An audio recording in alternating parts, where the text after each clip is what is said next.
It's Soccer Saturday. It's me, Geordie Pete Redding. It's Hollywood Balls Live. It's the football app. And oh, Rob Lee's in the house.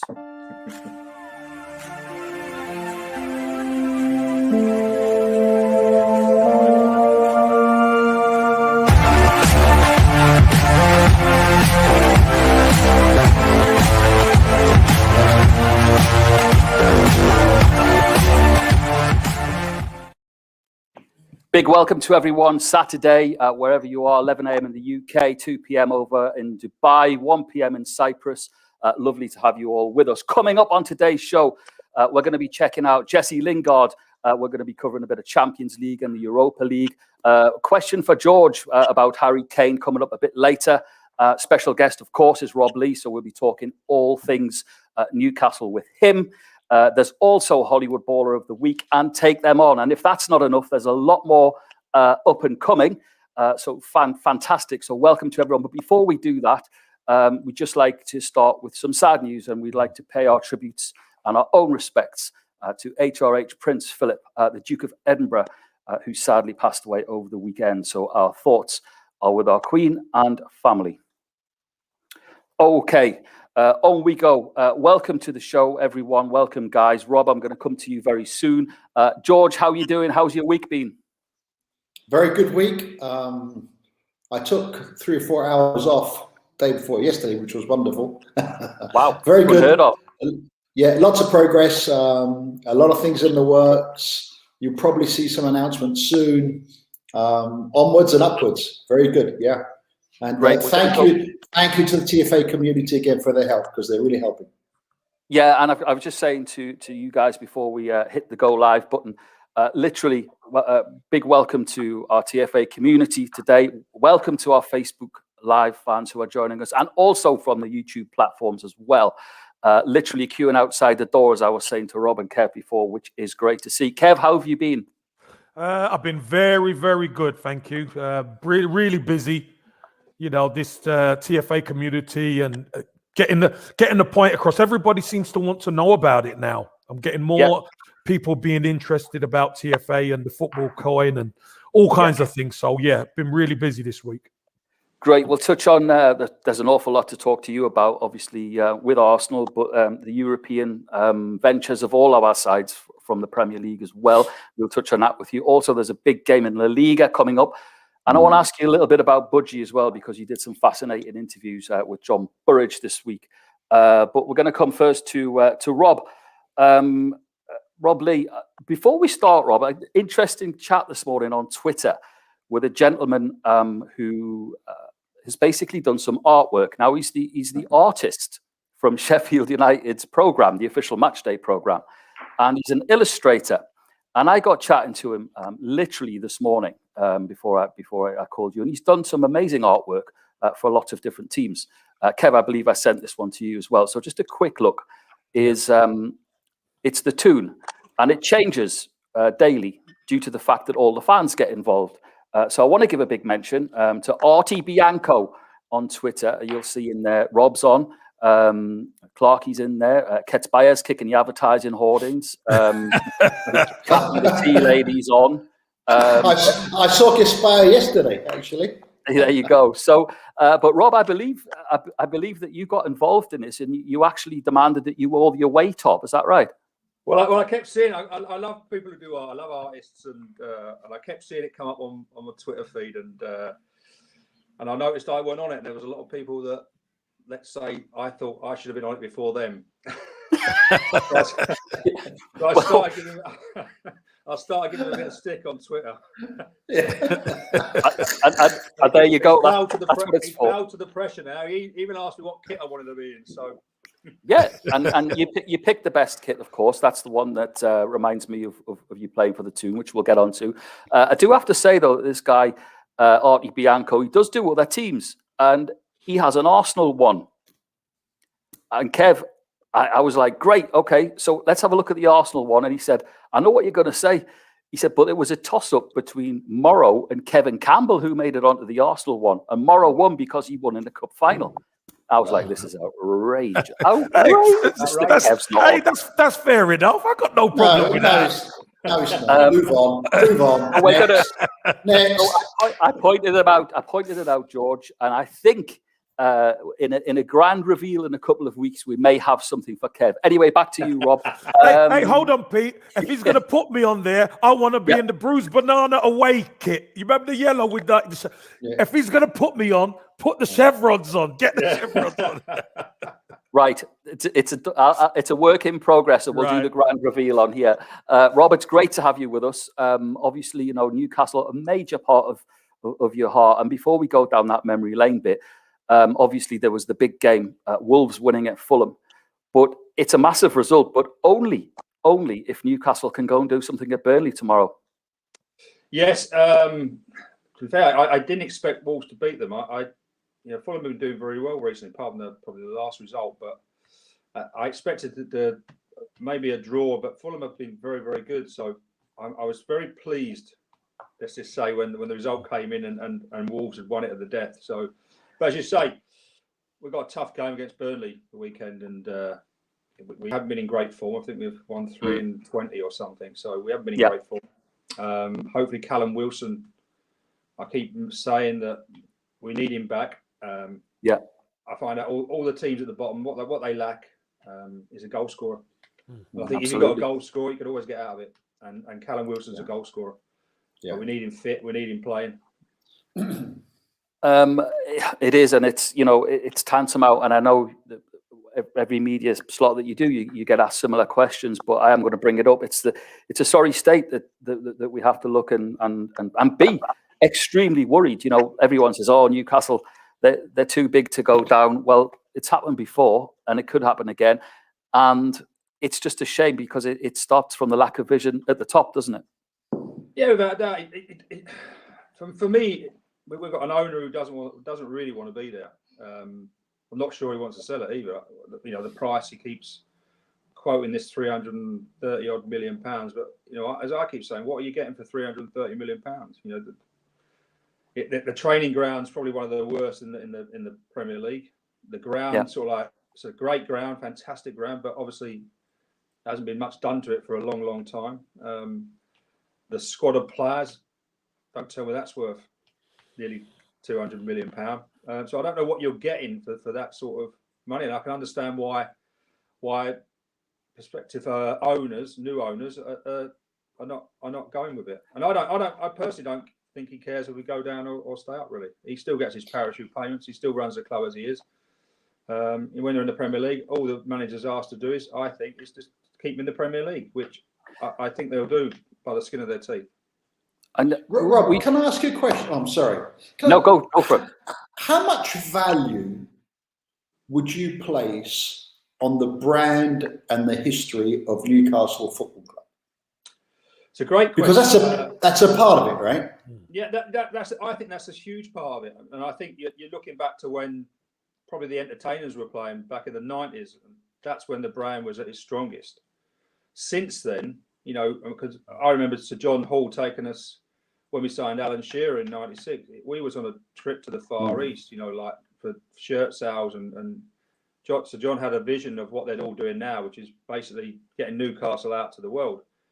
But since then, we haven't done anything. We haven't done anything like that. We do no promotional work. We don't do trying to get the name out there. I've said it's a huge club, and if the right owners get hold of it, it could be massive. You know, if the owners of Manchester City, I always say, if the owners of Manchester City had bought Newcastle, you know, it would have been a totally different place to what it is now. You just need we need an owner that actually wants to take the club forward and gets Newcastle's a unique place. I think people who have lived there or played for the club, it's unique. It's right at the top of England. It's cold, but the fans are massively passionate, and they you know, it's a one club city. All the fans, the grandmothers, babies, all in Newcastle. Yeah, I mean, the thing about when you think about the Premier League, when you think about English football, many people think of many of the big names that have made that game over decades and decades, more than a century, and even now. And we're all biased. We love our own clubs. But to me, there's no club bigger than Newcastle United. You talk about Manchester City, Manchester United, whatever. They are up there. And I always think that's a platform for possible quicker success than others because of the infrastructure of the fans, right? Well, yeah, the fans are the big pull. You say the fans is what makes Newcastle a big club. You know, there's always this dispute about how do you define a big club? Is it what they've won? Is it their fan base? Is it, you know, the size of the club? And Newcastle, as you say, is a massive club because of their fan base. And if you can get 52,000 people there when they're massively struggling, you know, not many clubs could do that. I don't think. I think when, you know, even when they go down, they get 45,000+ people. I think it's incredible. You know? Yeah. I mean, I shared on a prior show with Kevin and Pete. In 1974, 75, I was a young lad. I was at St James's Park. Spurs won the game 5-2. Alfie Conn scored 4 goals, I think. Alfie Conn, wow. And listen, I swear, I thought it was Newcastle winning 5-2. The crowd were unbelievable. That will stay with me forever. Newcastle is a massive, massive club. Always will. Yeah, I've got to say as well, to agree with you and have 300 million plus and willing to push in their back pocket. Well, it's not just the 300 million plus, is it? It's the infrastructure. It's the team on the field. It's another 300 million probably to get it back, even to competing to get into, you know, top 10 place. You know. What else, Rob, as well, is that not a lot of people mention this, but Mike Ashley, he could have been a legend on Tyneside. Do you know what I mean? He could have literally been one of the. He could have made a difference to that club, and there, you know, it from a business side as well. It would have helped him. However, he still can. Cough, cough. Cough, cough. Moving on, Rob. A couple of questions for you. They're flying in here. This one is from Lee Cosgrove, a very good friend of ours from Manchester. Makes you feel old, Pete. Saw Rob play Main Road. He was with Martin and Lee, good friends from Manchester, one blue and one red for Charlton. Wow. So that is back in the day. But Rob, I asked you this morning, and I did put in brackets, your favourite ever Rob Lee goal. And it doesn't have to be in the black and white shirt. It does help if it is, of course. But what have you got a favourite goal? Yes. Yeah. I mean, listen, it's very difficult. Kevin knows it's very difficult to pick out your favourite goals. It's favourite for different reasons. Some are more important than others. But, you know, I still, the goal I get most remembered for is a goal at Wembley, which was, I think, 21 years ago yesterday, maybe, I think it was. Wow. The goal at Wembley when you know, I was first Newcastle player to score at Wembley since, I think it was Alan Gowling back in the 70s. It was. And still nobody's scored at Wembley for Newcastle. So, and it was, it's one of those things to see. We're talking about the fans, you know, to see that we've been there 2 years before in both FA Cup finals, didn't play well, didn't really look like scoring. So the fans have been to Wembley twice, never seen us score, never seen us play well. We've lost both the cup finals, playing the semi-final against Chelsea. But just to see the fans' face, you know, when we'd scored a goal, and I still get messages now about where they landed, when the goal went in, and where they started, where they landed. It was pandemonium. Yeah, it was just you know, if someone sort of like, you know, if Newcastle did it and I still hope it is in my lifetime, if we actually ever win something, then the place will go absolutely mad. You know, the people, and whoever does that, achieves that feat, will be idolised forever. You know. It was quite the day at Wembley, and you know, I just watched that back because Big Al obviously knocked that ball. He was beat, a terrible it was an awful ball, and you literally had to pull yourself back to get the header in. Never know. I'm telling you. Now, interestingly, there's a couple of messages flying in, and one pays reference to your sons, because I want to mention both of them going well with their individual clubs, and something that you take obviously great interest in. From a father's perspective, but also as an ex-pro, it's interesting. But they've both been in the goals recently, haven't they? Yeah, they've both been doing okay. Elliot, the younger one's on is at Luton, but he's on loan at Oxford with Cole Robertson, and he's loving it. He's loving Cole. He's loving the way he plays football, and he's had a bit of a slight knee problem, but he's back. Scored a weekend. They've got a difficult game against Crewe away today, so I'll be sitting on iFollow watching that. Great. And then Ollie's on loan at Gillingham from Hearts. So again, they're doing very well. They're probably doing better than they should with the budget they've got. They're just outside the playoffs. So I think Steve Evans just got manager of the month. So both lads are doing okay. Yeah, they are. And Andy's got a question, and it's a really good one. Having a successful football career yourself, and with two sons following in your footsteps, what do you think are the biggest differences that you see between your time as a professional and theirs now? Good question, that. Very good question. Yeah, listen, I've always said that, when I was coming through, and Kev might be the same, he's a bit younger than me, but when I was coming through, I was competing against the best players in Britain, England, Wales, Scotland, Northern Ireland. I think the kids coming through today have got to compete with the best in the world. And I think that's a major problem. And it seems to me that a lot of time that the young British players get overlooked for young foreign players coming through. And it's a shame, really. So it is very, very tough for youngsters coming through, Yeah. Okay, more from Rob in a little bit. Just wanted to catch up with George. George, now you mentioned at the top of the show that TFA have been really busy, but there's been a special project that you're working on this week for our TFA members. Can you just tell us a little bit about it, and for our guys that are on our Facebook page and our YouTube page who will hopefully be joining the app after this show?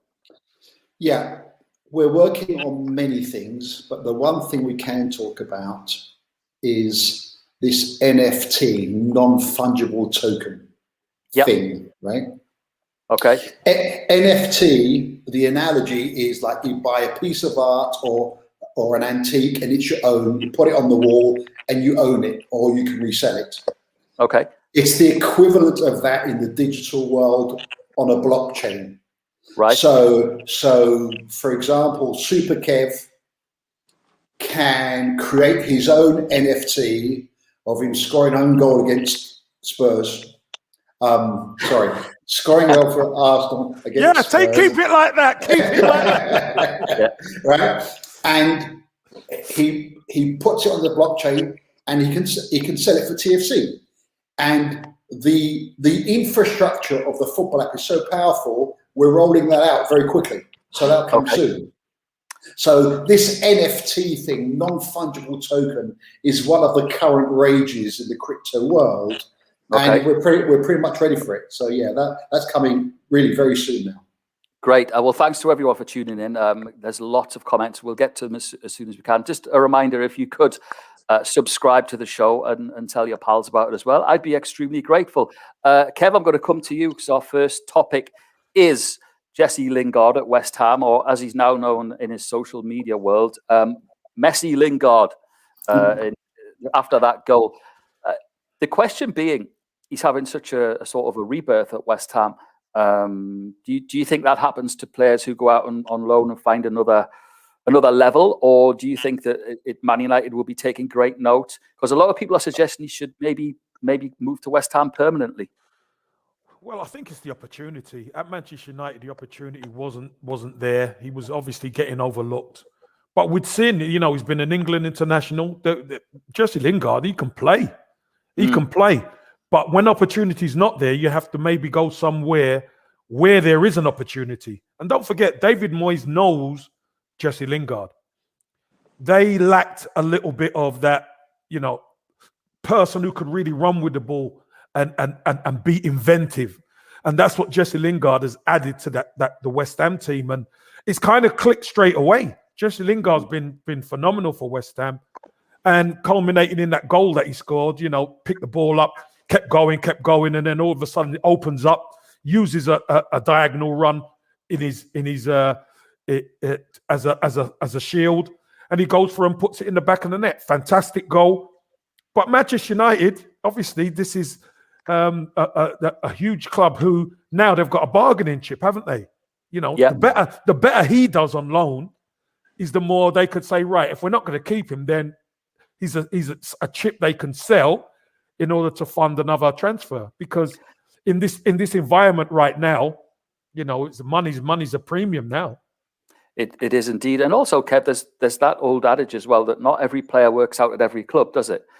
So we've seen that time and time again. And if you say if the money's right, and then Solskjaer has maybe someone in mind or up his sleeve, then it could work out for all parties concerned. Okay, Rob. I mean, you just mentioned, your boys. The loan things are great. It is a great journey for them to be able to get game time and again put themselves in the shop window. So, what's your thoughts on Jesse? Listen, the only thing with Jesse is I think feel sorry for West Ham. I think the better he plays, the more options he'll have. So he'll play himself out of a move to West Ham because Man United might want him back. The way he's playing better than the Man United midfield, in my opinion. I've seen Jesse play for a long time. He was at Birmingham with my eldest Ollie. Yeah. On loan. Lee Clark had him in there, and you could tell even then he was going to be a top player. I'm not sure I agree with the loan system for older players, but I think it was meant for youngsters really. But I think it just allows clubs to hang on to players more than they should really. A big shout out as well. I was talking to your old teammate out in Sudan, Lee Clark, Nash, going well. He's loving it out there. He had 5 interviews on TV this week, so he's going well. We'll get him on the show. But yeah, it is one of those things. And George, do you think it's a player that Spurs would possibly look at? Jesse Lingard? I think Jesse Lingard could be the catalyst for West Ham to qualify for a Champions League place. West Ham have been great this season. Moyes has done a great job. I think he's so underrated. Hats off to Mr. Moyes. Great job. And I think, Lingard feels wanted by West Ham. He feels the manager wants him. You can see it in his body language, right? Yeah. And I think that could be the tipping point for West Ham to qualify for the Champions League. And that must be so exciting for the Hammers, right? God bless them. It must be. I think he's a very good player, Jesse Lingard, and I think he's underrated. Got to say a big hello to Debbie Steedman. Debbie's from the Toon. She normally is watching James Martin on a Saturday, but she's tuning into us today, I think probably because of the TV schedules are all off. But it's nice to have you along, Debbie. Rob's going to do a recipe later on, so he'll rustle up a chocolate cake for you, I'm sure. Okay. Speaking of forwards and moving, George, you might want to cover your ears here, but Kev, I'm going to come back to you. I read something this week that Chelsea could look at Harry Kane. Now, given that just a few years back, Chelsea were a side that were always challenging, if you remember. In the days of Jose, they were the side. Man United had their time. City came along. But Chelsea were that side. If an addition of Harry Kane came into Chelsea, would they be up there challenging again? 100%. Pete, yeah? 100%. Look, I don't know, because I know there's big rivalry with Arsenal because, it's North London, but that Chelsea and Spurs is just as bad at times, if not worse sometimes. And Harry Kane going to Chelsea, that would be a really bad look for the fans. I could tell you that much. But money talks, and we know what Roman wants. Roman usually gets, and he's willing to put his money where his mouth is. So if that were to happen, Chelsea would be a serious threat, both domestically and in Europe, because having someone up there who you can guarantee can score you 25 goals a season, that'd be very dangerous. Maxine, the sister, is on. She said, absolutely, one of my favourite players of all time. Great to listen to.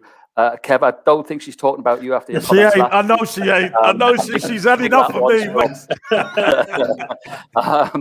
Okay. Interesting, though. I mean, George, as an avid Spurs fan, it would just be. Do you actually? Let me ask you. First part of a 2-part question. It seems like there's so many people in Harry's ear telling him that he needs to move. Do you think it will happen? but B, he couldn't go to Chelsea, could he? A couple of things. If Abramovich couldn't get Luka Modric from Daniel Levy at the time Luka had 1 year on his contract, he's got zero chance of getting Harry Kane. Zero chance. It ain't gonna happen. Will Harry Kane want to move?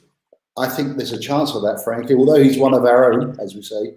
Yeah. You know, he's at the age now we say, does the club's ambition match mine?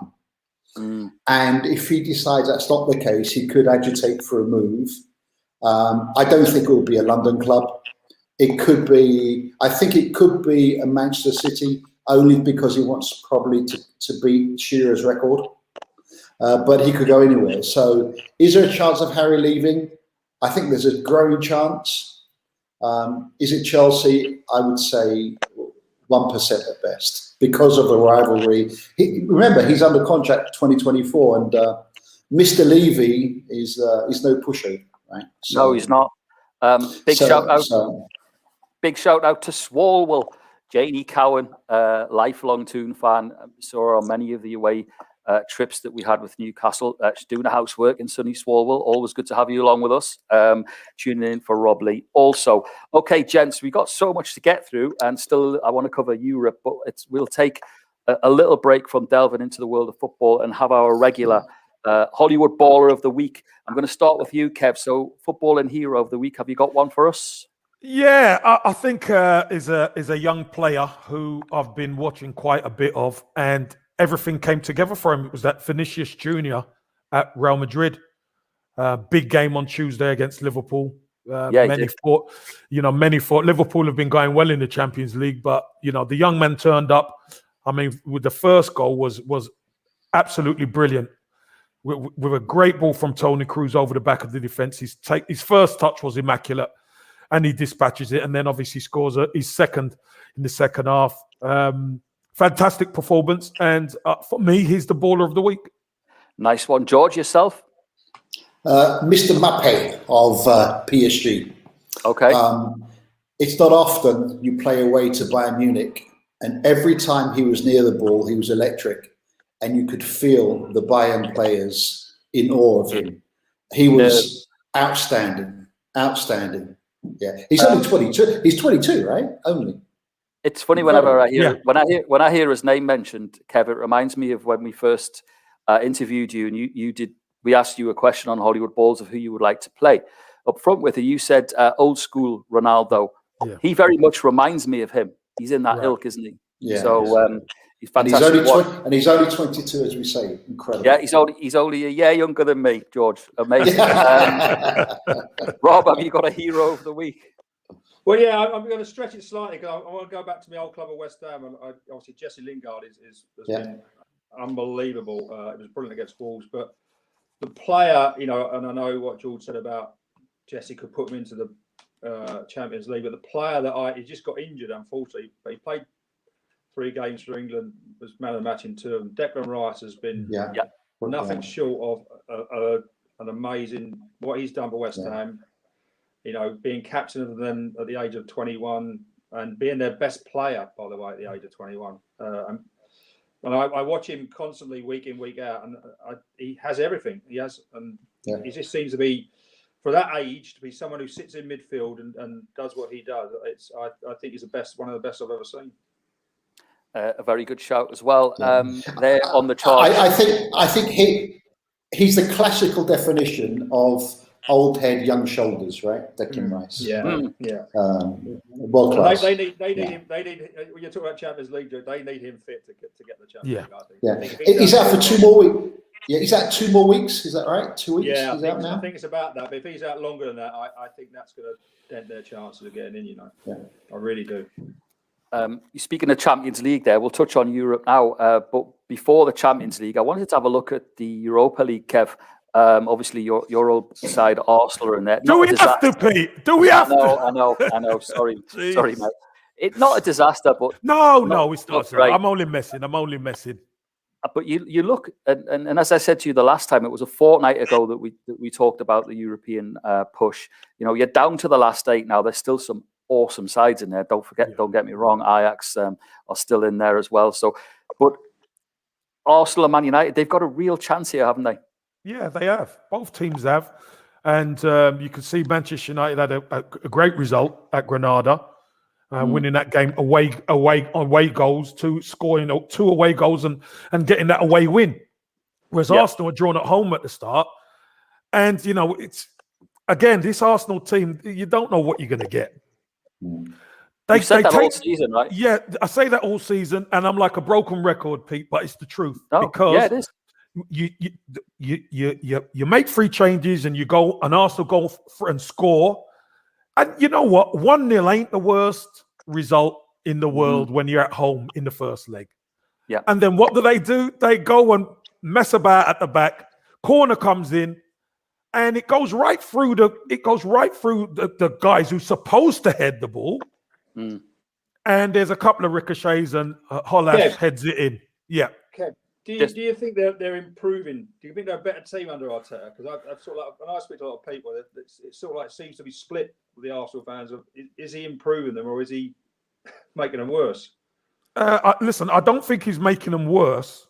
What I think is, I think a lot of the players have mental blockages in their head, mate, because this is the same team who played West Ham, and for 35 minutes, West Ham blew them away. And then for the next 55 minutes, West Ham couldn't get near them.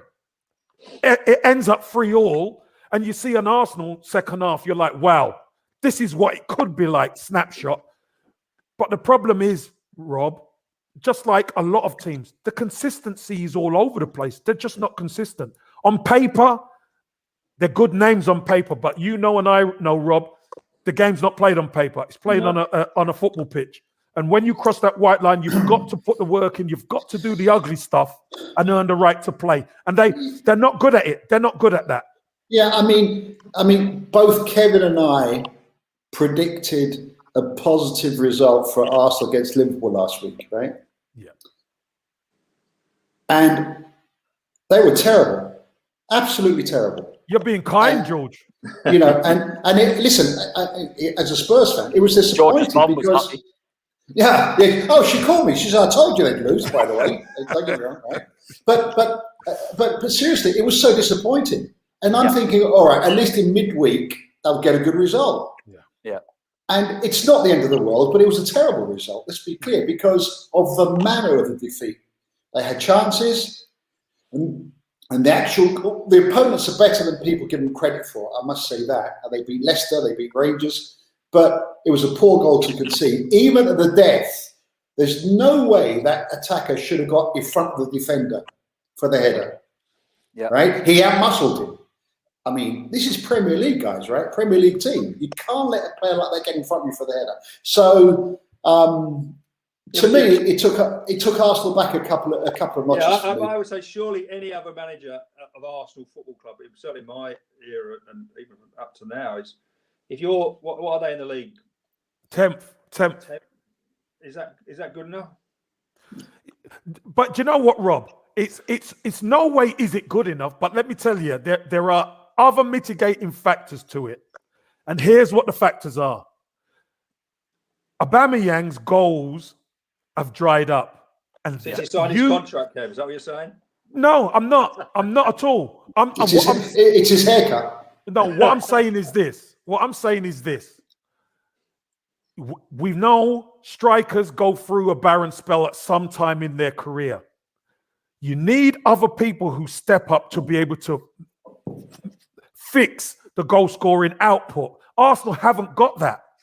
So when you take away another 10 goals from Arsenal, them 10 goals is probably another 7 to 10 points. You put 7 to 10 points on Arsenal's current thing, then they're up there challenging. But when you take them goals away, they're not. And that's how small the margin is, because other teams are getting better as well. Yeah. So the culture, Mikel Arteta has changed. 100%, I think it's not fully there yet, but it has changed. But personnel has to change because they're not consistent enough. Mm-hmm. Kev, I've got to just quickly ask you, messages flying in. Mohammed and Jez McQueen over in Thailand, they make good points. Is it a belief thing also? Yeah, 100%.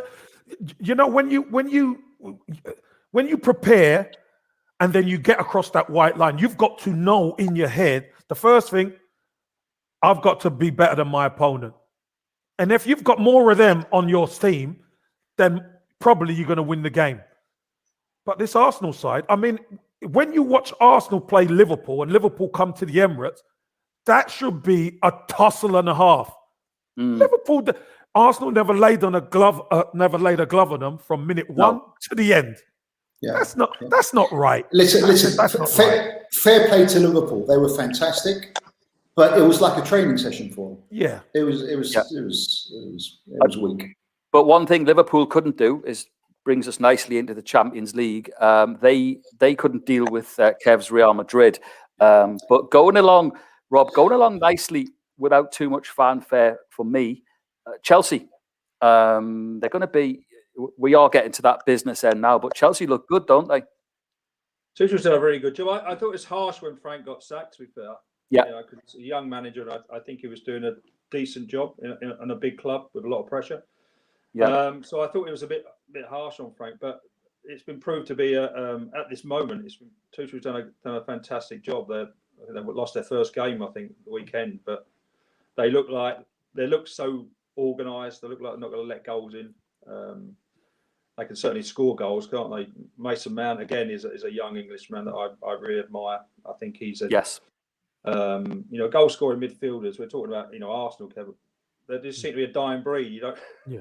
And I think that's why Jesse Lingard and Mason Mount and Grealish and people like this that everyone seems to want to play. I don't know if it's because of the coaching of recent years, or want to play tippy-tappy football and they want to get the ball and pass it. And I used to just run in the box and Peter Beardsley or David would find me, and I'd get on the end of something and score. And I think that's a dying art, if I'm being honest. No one seems to want to. Everyone wants the ball and pass it nice in front of everyone, and no one seems to want to go past, especially midfield players, and get in the box, get in where it hurts, and get goals. And it's. I think Chelsea can certainly score all over the pitch, and it just seems to have made them a lot tighter at the back.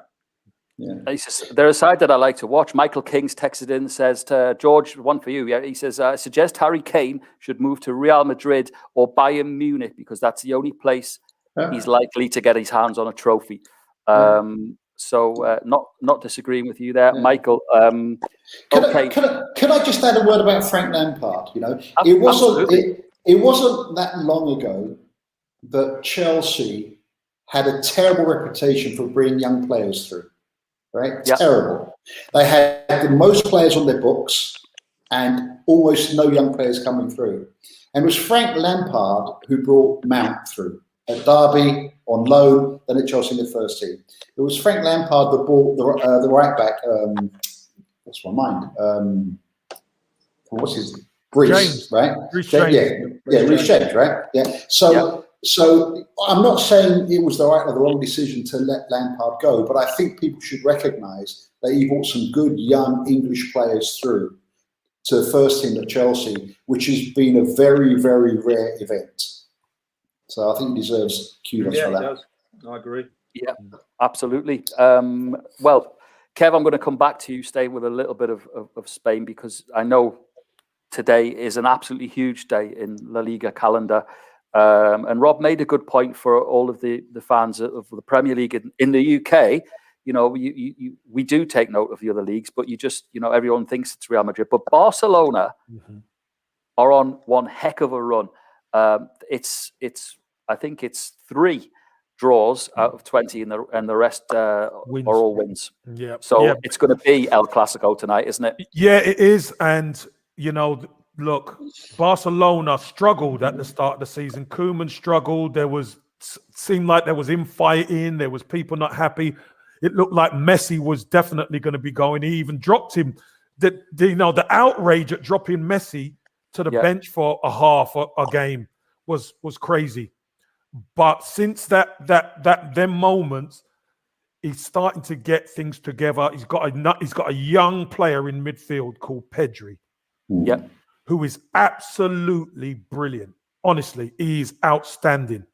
And with Messi, Pedri, Busquets in there, and De Jong, who's another unsung hero, they've changed the system to 3-5-2. and they are going great guns. They've put Dembele through the middle to utilize his pace to stretch the pitch, and they've been dominating games, and they've been winning games at a canter. So it's going to be a hell of a tussle, because in the fixture earlier on in the season, Real Madrid beat them at the Camp Nou 2-0 and beat them convincingly. But this is a different proposition, Barcelona, tonight. And you were already been on Twitter stoking it up for the Madrid side. Quick good morning to Mick Maguire. Mick, is a long-standing fan of Hollywood Balls, big Spurs fan, and we've got George here just especially for Mick to be able to message in, so he doesn't have to have a go at our Kev. Said hi to Jez McQueen. How are you doing? Tony Manuel probably just cracked open his first can over in the Philippines. He's couldn't wait to see Rob Lee. Big Newcastle fan is Tony. Hope you're well, Tony. Rob, I've got to say there was a mention of putting your best players on the bench. That doesn't ring any bells, does it? Not to have Mr. Hullet again, are we?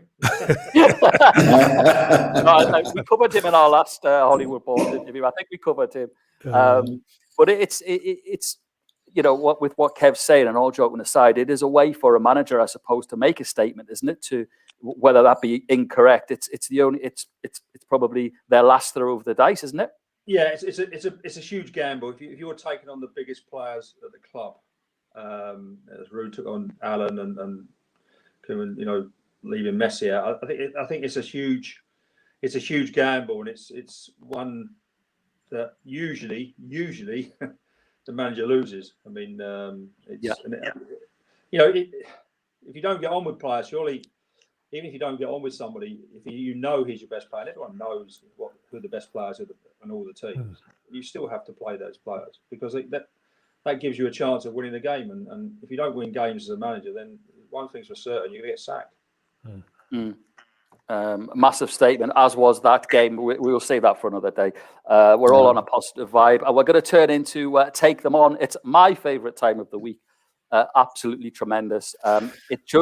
Come on, Pete. Tell me, Pete. Tell me. Okay, so the winners from last week. No. Hold on. No. There ain't no winners. That disgrace didn't put his team in the right time, did he? Last week. He got in on the day. He got in. It was late.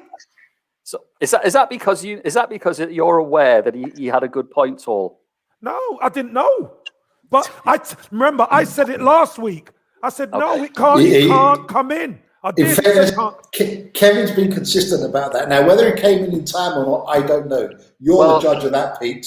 Yeah, I'll put that to VAR, George. Stewards, no, Stewards inquiry, please. Not VAR. Yeah, don't mention VAR. Jace's armpit was offside. Listen, both scored 5 points last week. Well done, Kev. Wow. George, you were there or thereabouts, but we're going this week. Jace is here. Let's have it. Let's have it. Is he on it? George, I've got to say, I don't like to drop Jace in it, but literally we got his, I've got it here on my phone about 18 minutes ago. Jace came in with his scores, but he's in with this week. So we're going to start. We've picked the first 5 games. Rob, we're going to come to you first. Man City at home to Leeds. Cracking game to start the weekend's football off. What do you think? Yeah, I like Leeds. I think they've been the breath of fresh air to the Premier League this year. But Man City at the moment look unstoppable. And I expect Man City to win 2-0. Can't see Leeds. Okay. Can't see Leeds compete with them. Yeah, they'll have a go till the 90th minute, but I just think City will be too strong. Well, just to let you know, it's snowing here, so there you go. Is it? Yeah. Is it? Not behind me. I'm sat on the Tyne. It's fine. I know it's great on the two. They won't be able to see the Leeds. They won't be able to see the Leeds players with the snow. George, what are you going for? Man City against Leeds. I do think City will be too strong. I don't think Leeds will score. I think 3-0 Man City. Okay, and Kev? Yeah, that was my shout. 3-0 Man City. Yeah. Okay, Jace has gone 4-0. Okay, up next is West Ham, Rob, your boyhood heroes against Leicester. Great game, that. Yeah, both in good form, really. Vardy's been a bit off the ball, so I expect him to sort of like pick up like he usually does. but I think both teams are very, very even. So I'm going to go for a 1-1 draw. Okay. George? That's what I have. I have a 1-1 draw, close game. And Kev? I'm going for a 3-2 win for Leicester. I think Vardy's too good. He's got to come back, and I just think there's going to be goals in this because both teams, a draw's no good to them. They need to win. So I'm going 3-2 Leicester. And I just have to say as well, it's great for football that these two are slogging it out at the right end of the table. So a cracking game in store. Yeah. Jace has gone. What's Jace gone for? He's gone 2-1 to Leicester, Kev. If you want to make a note of that, and the time that he put that in. Well, yeah, tell me the time. Yeah, was tomorrow. I'll come back to that. Okay. Another cracking game this weekend, Rob, is Spurs against Man United. George's beloved Spurs and Man United. What have you got for us? Again, Man United's away record is very, very good. Yeah, but they're so, like most teams, I think this year with the pandemic, it seems they're very erratic. But I think they'll continue to get good results away from home, and so I think they'll beat Spurs 2-1. Okay, George. I think it's a 1-1 draw. 1-1 draw. I think United are very solid. I think Spurs will get a goal. I think 1-1 the draw. Super Kev.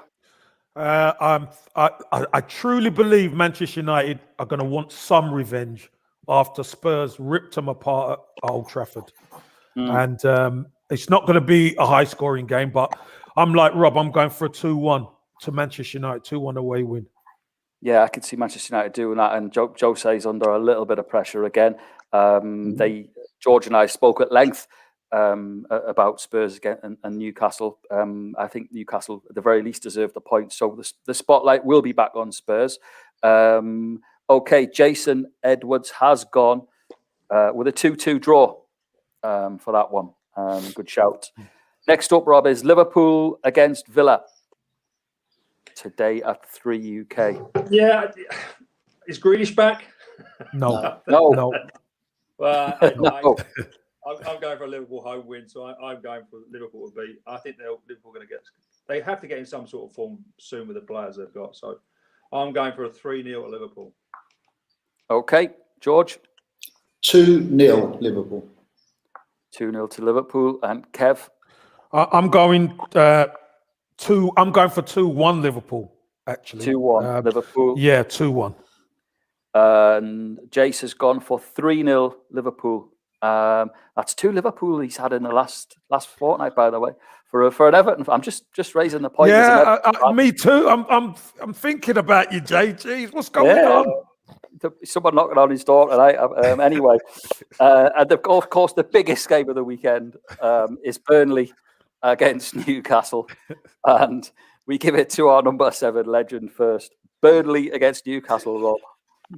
Listen, they've had a great result yesterday from Fulham getting beat, and I think it's going to push our boys on, and I think we're going to sneak it. I think we're going to get a 1-0 win against Burnley.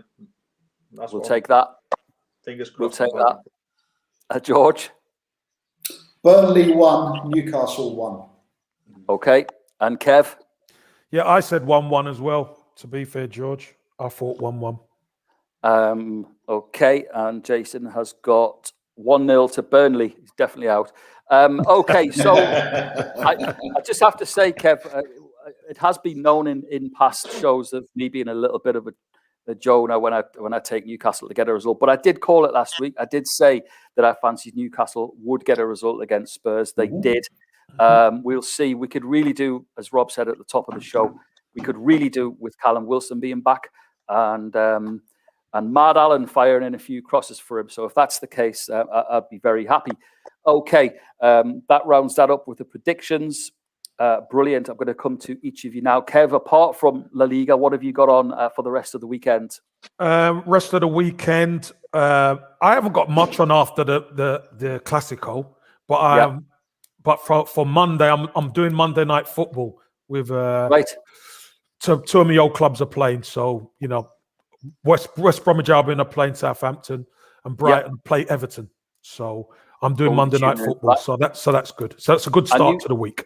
And for anyone as well, if they wanted to, I was gonna start listing his clubs, but we're out of time. John Burridge, you've had John Burridge on this week. Yes, I have. Stringfellow, but absolutely fascinating content. The ones that I caught were obviously with Newcastle and with Crystal Palace. If anyone wants to go and catch them, where can they get them on? Are they on your YouTube? They are on YouTube, but what I'm going to also do, Pete, I'm going to send you them so you can put them out as well on TFA if you so choose. So yeah, absolutely. They are fascinating, and I feel John Burridge's pain now when I'm watching the games with my father and they start playing out from the back. I'm thinking, but he's going to be going off. He's going nuts. Definitely. George, what are your plans for the weekend? Guys, I don't know how you guys feel about this, but the Clasico, El Clasico, Barca, Real Madrid, to me, it's like the game for the gods, right? Okay. You know, I get goosebumps just thinking about watching a game like that, right? It's perhaps one of the highlights of my year when these two play. So I can't think beyond that. I can't wait. And I've got no idea how to predict it. It's so close. It is maybe the most exciting derby, particularly of the current era, because they're so close and they started so poorly, right? Very exciting. I can't get beyond that. So Spanish tapas, the sofa, and La Liga for our George. You got it. Rob, a bit of eye follow to catch up and see how the boys are doing, obviously, in their games. Anything else? Yeah. I won't be watching Barcelona Real Madrid. I'll be watching Crewe v Oxford and also Gillingham Shrewsbury. So catching up with my lads and hoping they get good results. Good luck. Likewise. We wish everyone an absolutely fantastic weekend, whoever your team may be. Don't forget, please subscribe to my YouTube channel. And for all the guys that are literally knocking on the door, we're going to flash it up one more time for you. Here it is. Here is your TFA bonus room code. And until next Saturday, that's it. Big thanks, as always, to George and Kevin, but especially to the ledge that is number 7, Rob Lee. Thanks, Rob, so much for joining us today. No worries, mate.